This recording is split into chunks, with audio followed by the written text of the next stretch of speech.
Today we are going to do the chapter The Adventure. Jayant Narlikar ने ये बहुत ही सुंदर साइंस फिक्शन लिखा है जिसके अंदर ना हमें वो दूसरी दुनिया, एक पैरेलल वर्ल्ड, मतलब ये धरती जिसपे हम रहते हैं और वो धरती जहाँ पे उसने ट्रांजिशन फील किया उसके बारे में लिखा है, जहाँ पे एक इवेंट बदलने की वजह से पूरी हिस्ट्री बदल गई और उसका रिजल्ट जो है, उसका जो चेंज है वो हमें प्रोफेसर गायतोंडे बता रहे हैं कि क्या चेंज हुआ। और इससे पहले कि हम कहानी में और डीप जाएं, हमें ना एक साइंटिफिक फंडामेंटल को समझना पड़ेगा, क्योंकि इसके अंदर ना साइंस का यूज किया गया है, साइंटिफिक थ्योरीज का यूज किया गया है बात को समझाने के लिए। And guys, before we move any further, आप प्लीज हमारे चैनल को जरूर सब्सक्राइब कीजिएगा। अब अपनी कहानी समझना शुरू करते हैं और सबसे पहले समझते हैं वो साइंटिफिक प्रिंसिपल जो मैं आपको बता रही थी। हाइजेनबर्ग थ्योरी के बारे में बताया है। हाइजेनबर्ग थ्योरी ऑफ अनसर्टिनिटी है। हाइजेनबर्ग एक साइंटिस्ट था, उसने ना पुरानी जो थ्योरीज थी उनको कह दिया कि ये थ्योरीज ठीक नहीं है। पुरानी थ्योरीज कहती थी कि एटम के आसपास जब इलेक्ट्रॉन घूमता है तो उसकी जो फिक्स्ड मूवमेंट है, या तुम कहते हैं बाकी साइंटिस्ट कि आप प्रिडिक्ट कर सकते हो कि ठीक है जी उस टाइम पे ये इलेक्ट्रॉन वहां पे पहुंच जाएगा, एग्जैक्ट जगह पे, एग्जैक्ट टाइम पे। हाइजेनबर्ग ने कहा ये हो ही नहीं सकता है, आप प्रिडिक्ट ही नहीं कर सकते हो, बता ही नहीं सकते हो पक्का करके कि हाँ जी ये इलेक्ट्रॉन उस टाइम पे उस जगह पे मिल जाएगा। इसे कहते हैं lack of determinism in quantum theory. Lack मतलब कमी है डिटर्मिनिज्म की, आप डिटर्मिन ही नहीं कर सकते कि वो इलेक्ट्रॉन किस वक्त कहाँ होगा। और यही प्रिंसिपल हमारे चैप्टर में भी यूज हुआ है। प्रोफेसर गायतोंडे की टक्कर होती है ट्रक से, जिसकी वजह से वो ट्रांजिशन हो जाता है, वो उन्हें एक इलेक्ट्रॉन की तरह आप समझो कि वो शिफ्ट हो गए हैं सबकॉन्शियस लेवल पे, यानी कि अपने दिमाग के अंदर वो एक लेवल छोड़ के दूसरे लेवल में, दूसरी दुनिया में चले गए। और जिस दुनिया में वो जाते हैं वो बिल्कुल ही अलग होती है उस भारत से जिस भारत को वो जानते हैं। वो एक ऐसी इंडिया में पहुंच जाते हैं जो ब्रिटिशर्स, जिन पे राज ही नहीं किया था कभी, ब्रिटिशर्स यहाँ कब्जा करके बैठे ही नहीं थे। कहानी जब शुरू होती है ना तो वो ट्रेन में होते हैं और वहीं पे चेंजेस वो नोटिस करना शुरू कर देते हैं। फिर उनके साथ जो पैसेंजर बैठा होता है वो भी उन्हें काफ़ी बातें बताता है। उन्हें ये समझ आता है कि परमिट्स इशू होते हैं अगर आप ब्रिटिश के इलाके में जाओ, जो एक छोटा सा बॉम्बे में इलाका है, और यूनियन जैक का फ्लैग बना हुआ है, मतलब ब्रिटिशर्स का फ्लैग बना हुआ है रेलवे कैरेजेस पे, रेलवे के डब्बों पे, ये दिखाने के लिए कि ये ब्रिटिश इलाका है। लेकिन सबसे हैरान कर देने वाली बात जो उन्हें दिखती है वो है ईस्ट इंडिया कंपनी का हेडक्वार्टर्स। इतनी बड़ी बिल्डिंग देखते हैं वो ईस्ट इंडिया कंपनी की और वो हैरान हो जाते हैं। फिर वो सोचते हैं कि ईस्ट इंडिया कंपनी तो 1857 के बाद एग्जिस्ट ही नहीं करती थी। इसका मतलब है कि अगर होना ये चाहिए था लॉजिकली कि ईस्ट इंडिया कंपनी ना हो, लेकिन अगर वो 1857 के बाद है यहाँ पे तो जो भी चेंज है वो 1857 से पहले हो गया है, कुछ गड़बड़ हिस्ट्री में हो गई है। यहाँ पे इस दुनिया में आके वो अपने बेटे विनय गायतोंडे को भी ढूंढने की कोशिश करते हैं, जो प्रेजेंट दुनिया में तो फोर्ब्स में काम करते हैं और उस दुनिया में वो है ही नहीं।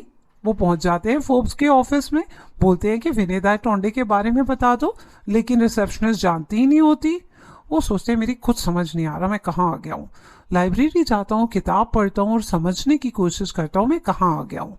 तो वो लाइब्रेरी जाते हैं और क्योंकि वो एक हिस्टोरियन होते हैं तो अपनी ही किताबें निकलवाते हैं। उन्हें अपनी 5 वॉल्यूम्स जो उन्होंने इस दुनिया में छपवाई थी वो उस दुनिया में भी मिल जाती हैं और पढ़ना शुरू करते हैं। 4 वॉल्यूम्स तक तो उन्हें कोई चेंज नहीं दिखता, लेकिन 5वीं वॉल्यूम में उन्हें दिखता है वो चेंज, और वो चेंज था बैटल ऑफ पानीपत से। बैटल ऑफ पानीपत हमारी प्रेजेंट दुनिया में हम हार चुके हैं, लेकिन उस दुनिया में जहां वो हैं वहां मराठास जीत जाते हैं। अहमद शाह अब्दाली को भगा देते हैं काबुल, और मराठास जो हैं वो सदाशिवराव भाऊ और उनके भतीजे विश्वासराव की लीडरशिप में आ जाते हैं। उनके अभी भी समझ नहीं आ रहा था कि हुआ कैसे, मतलब युद्ध में वो कौन सा एग्जैक्ट मोमेंट था जहां पे हिस्ट्री बदल गई। तो वो डिसाइड करते हैं कि वो बाबू साहेब बांची बकार पढ़ेंगे और वो पॉइंट ढूंढेंगे जहां पे वो बदलाव आया। लाइन कहती है, a shot brushed past his ear, even the difference of a sesame seed would have led to his death. मतलब एक गोली निकली उनके कान के पास से और अगर एक तिल का भी डिफरेंस हो जाता ना तो विश्वास राव मर जाते। विश्वास राव के मरने का मतलब है मराठास की हिम्मत टूट जाती और वो हार जाते। जबकि इस दुनिया में हम जो पढ़ते हैं वो लिखा है, and God expressed his displeasure and he was hit by the bullet, कि भगवान खुश नहीं हुए और गोली लग गई विश्वास राव को और वो मर गए। अब ये है यहाँ पे जो अगला साइंटिफिक प्रिंसिपल यूज हुआ है वो है कैटास्ट्रॉफी थ्योरी, जिसके हिसाब से यहाँ पे हम एक शिफ्ट देखते हैं बिहेवियर के अंदर। छोटे से चेंज की वजह से हालात बदल जाते हैं और हालात बदलने से रिजल्ट बदल जाता है, मतलब पूरा इक्विलिब्रियम बदल जाता है। अब यही इक्विलिब्रियम हमें बैटल ऑफ पानीपत में बदलता हुआ दिखता है। बैटल ऑफ पानीपत में जो सबसे बड़ा बदलाव है वो देखा जाता है। इसकी वजह से, क्योंकि बैटल ऑफ पानीपत अब इंडिया जीत गए हैं, तो ईस्ट इंडिया कंपनी जो है उसने डिसाइड किया मैं और इलाके में अपने कब्जे में लूंगी नहीं। मराठास ने अपना इन्फ्लुएंस हर तरफ फैला दिया और उन्होंने कहा चलो दिल्ली में बहादुर शाह को राज करने देते हैं, will not do anything about it, कुछ करेंगे ही नहीं जी उस बारे में। उन्होंने साइंस और टेक्नोलॉजी के सेंटर्स बना दिए ताकि हमारा देश तरक्की करे, और इंडिया ने डेमोक्रेटिक सिस्टम ऑफ गवर्नमेंट अपना लिया। गंगाधर पंत को ये दुनिया बड़ी अच्छी लगी, और जब लाइब्रेरी के बंद होने का टाइम आया तो उन्होंने अपने कुछ नोट्स उठाए और पॉकेट में डाल लिए। इस वक्त उन्होंने बखार की वो जो किताब थी जिसमें वो चेंज बताया था कि अगर गोली पास से निकली जिसकी वजह से वो नहीं मारा विश्वासराव, वो भी अपनी जेब में डाल ली। और यही जो किताब है जिसका एक टुकड़ा उनके पास रह जाएगा, यही वो सबूत है जो वो अपने दोस्त राजेंद्र प्रसाद को दिखाएंगे, और उससे ये लॉजिक एस्टैब्लिश होगा कि ये उनके दिमाग की इमेजिनेशन नहीं थी। जस्ट बिकॉज वो टक्कर हो गई, इस वक्त उनकी बॉडी जो है वो अस्पताल में है, इसका मतलब ये नहीं है कि उनका सबकॉन्शियस सेल्फ या उनकी आत्मा यहाँ नहीं है। ये उनकी इमेजिनेशन नहीं है, सच्चाई है उनके हिसाब से, क्योंकि वो सबूत दे सकते हैं।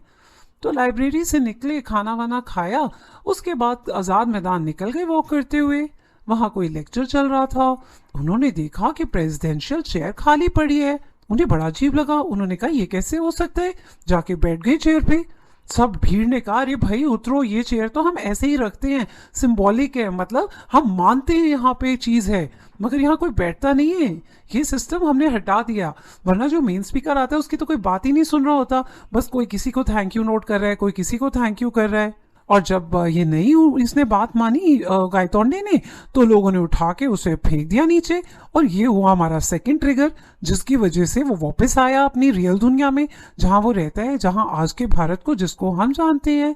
तो 2 बार ट्रांजिशन के लिए चीजें चेंज हुई, ट्रिगर्स आए। पहली बार जब उसका एक्सीडेंट हुआ ट्रक के साथ, तो वो दूसरी दुनिया में पहुंच गया, और वापस आया जब उसको फिजिकली उसको फेंका गया और उसको लगी, तो वो वापस इस दुनिया में आ गया।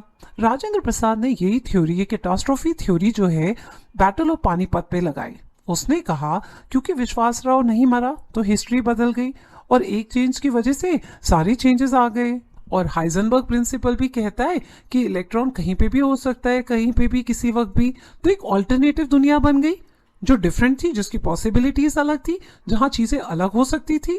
और इस ट्रांजिशन में जिसकी वजह से वो एक दुनिया से दूसरी दुनिया गया, गंगाधर पंत ने एक नई दुनिया फील कर ली जो बाइफरकेट हो गई थी। बैटल ऑफ पानीपत में चेंज हो गई थी, जहां बदलाव देखा गया, 2 डिफरेंट डिविजन्स हो गए थे वहां पे।